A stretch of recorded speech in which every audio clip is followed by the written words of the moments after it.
JAC committee మరియు SDPI నాయకులు, లీడర్లు, సంఘ నాయకులు కలిసి కలెక్టర్ ఆఫీస్ నందు ఒక వినతి పత్రం ఇవ్వడం జరిగింది. అది ఏమిటంటే, రేపు విడుదల అయ్యే ఛాయాచిత్రాన్ని బైకాట్ చేయాలని ఈరోజు మన కలెక్టర్ ఆఫీసులో మెమోరాండం ఇవ్వడం జరిగింది. గత పుస్తకాలలో ఏ హిస్టరీ, ఏ చరిత్ర చూసుకున్నా ముస్లింలు, హిందువులు ఒకరినొకరు ప్రేమతో, అనురాగంతో పరిపాలించారు.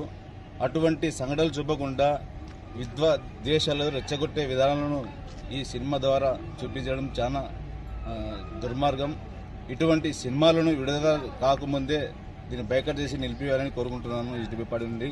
అదేవిధంగా అప్పటి నేతాజీ పరిపాలనా కాలంలో కింది లెవెల్ శివాజీ కాలంలో కింది స్థానంలో ఉండేవాళ్ళు పరిపాలకులు, రాజకీయ నాయకులు ముస్లింసే. అదేవిధంగా ఔరంగజేబు హయాంలో కింది స్థానంలో పరిపాలించింది మన హిందూ సోదరులు.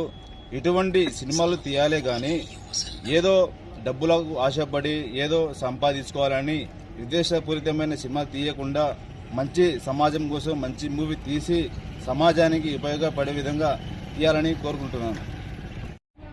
రాజకీయ కుట్రలలో భాగంగా